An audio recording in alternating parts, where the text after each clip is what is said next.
Is lore important? Well, there are plenty of tabletop role playing games out there that are just frameworks or rules and let the GM decide the setting and homebrew all the content. And although you could do the same in Pathfinder, and plenty of people do, Paizo has a real deep and exhaustive lore that can provide just about any setting that you want. But how much do you need to know? How much do you really want to know? And is knowing too much metagaming?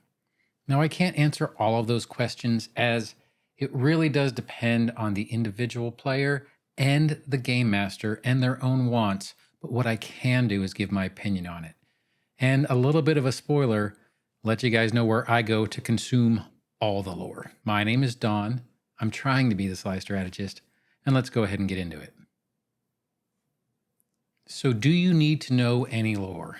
Well, as a player, and if you are just playing, the adventure pass or an organized play, you really only need to know what is in the player's guide, and you can download them from the Paizo site for whatever adventure path that you're playing for free.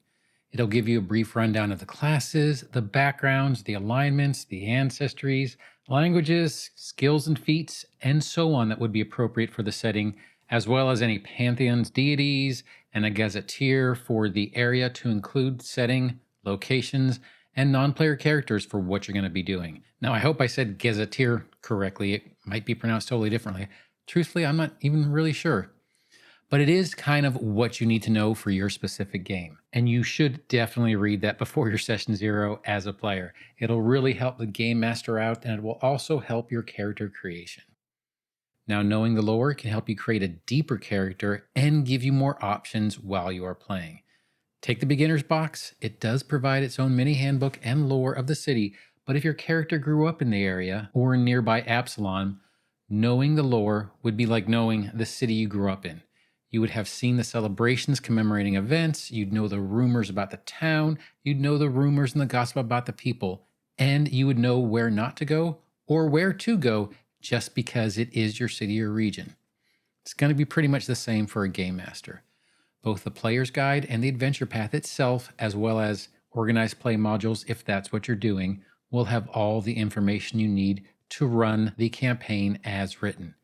Now, as a game master, knowing lore just gives you some more flexibility when the players get a little more interested in that one inconsequential non-player character that you never expected to happen, and now you're off on a path that isn't planned. You can always bring your players back to the main plot pretty easily, but if you enjoy the improvisation and you enjoy the expansion of the story, then knowing more about the settings, the areas, and the characters of these locations can really allow you to indulge the player's side quests. You could probably create a whole campaign in Absalom's district like the Puddles, the Docks, and Precipice Quarter alone. And even Sky King's Tomb is going to be mainly held in Highhelm, which is the Dwarven city. So knowing the lore can allow you to provide a deeper background to the campaign. But is it necessary? Not really, and pretty much not at all, if you can improvise some of the lore yourself. Just try to keep track of what lore you're creating if you are improvising, because you're probably going to be coming back to it. Now, the second question is, how much do you want to know? That totally depends on the player or the game master. If you're one of those people that like to watch a documentary in the evening, there are YouTube channels that can provide that exact experience for you. They will take you through in depth the regions, the deities, the pantheons, and allow you to really delve in. Now, another example is, as a player, have you ever stared at the ethnicity and nationality section of the character sheet and wondered what to put there? It won't mechanically affect your player, but it can certainly affect how you play your character and how others might see you.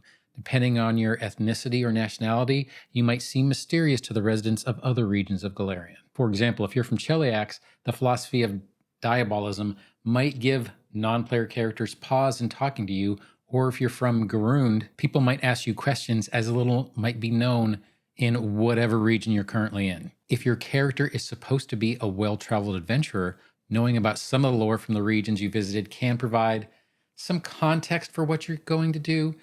Now, as a player, can knowing all the lore give you access to metagaming? Yeah, it kind of can, but I personally don't think it's more worrisome than knowing how a summoner works if you're playing as a barbarian, or knowing how to weaken a shadow because you came across one in a past adventure path that you played in.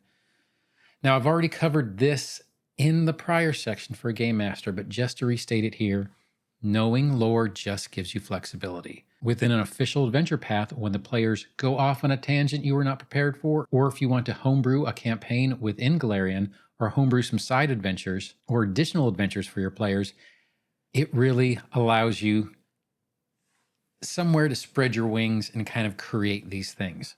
If everyone seems tired of constant dungeon delving or chasing the same mystery session after session, well, if you know the lore, you can have a session that is a carnival with some games to play, or allow the players to commemorate an event from one of their backstories, or attend or organize a celebration commemorating a regional victory. It just allows your worlds to feel deeper than what is written on the page. Now, if you haven't already guessed, I do love the lore. I love hearing about it. I do like reading it. And let's go over some of the places where you can get the lore. Now, official places, Players Handbook does have a lore setting, but my understanding is that is going to be moving in the remaster. But let's go over some other places. The Lost Omen books. Any one of them can be helpful, and you can go to the Paizo store and look in the setting subcategory is where you'd find the Lost Omen books, and I'll go ahead and include all these links in the description for this video. Another place to go that is free is Archives of Nethys. If you go to the Player's Guide, you're going to see a section that does give you some information on the setting. Now I'm going to go ahead and get into some of the YouTube channels I actually like to listen to. Now I do have YouTube Premium, so I can download them and kind of just listen to them like a podcast, which I do pretty often when I'm out walking or running or even just grocery shopping. But these are the ones that I like. The first one I'd like to talk about is Mythkeeper. It is probably my favorite one. It seems to be the most up-to-date. They do update it quite often. The videos are super in-depth, but I will caution you that the videos are longer. Some of them are well over an hour long. But if you're just listening to them passively, it definitely can catch you up on some of the lore kind of in a very easy way. Another one is Sir Vertigo. It basically has a playlist dedicated to Pathfinder lore, and I do find their videos very interesting, as well as a little bit shorter. Another good one is the Lore Tour. It is dedicated to Pathfinder lore and is really in more bite-sized chunks, and it still gives you the pertinent information. Another good one is Tower of Tomes. It's a good list of lore videos broken into categories like regions, ancestries, gods, etc., things along those lines, and it really does get into the lore quite a bit, but once again, smaller videos that are kind of easier to digest. Next would be Golarion In Depth. It is a smaller channel, but a really good channel. The videos are usually 10, 15 minutes long or less, and they're largely dedicated to lore. The next one I'd like to talk about is Cardinal Adventures. The site is very active, but the lore section hasn't been updated in a while, but I will say the lore is still valid. It doesn't really change that much, although we'll see in the remaster. But it is a very good source for lore information on Pathfinder.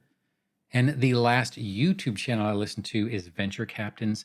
It's along the same lines. It hasn't been updated very recently. However, the lore section is still very good and still very valid. Now, there are a couple of websites I also go to if I want to kind of look up information quickly without having to listen to it or watch it, and that would be pathfinderwiki.com as well as the Pathfinder Wiki on fandom.com. Specifically, both of them have a good history and geography pages that'll give you a little bit more about the countries, cities, regions that you're in, as well as the history of Golarion in total.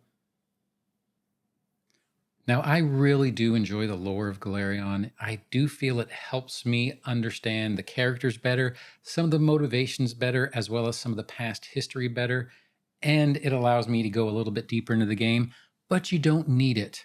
Usually, whenever you're playing an adventure path, or if your game master came to a campaign that he is starting, they are going to have what you need to know, but I just feel it allows me to play my character better. And plus, I enjoy it. I am the guy who likes to watch a documentary on the weekend, so it kind of feeds that for me.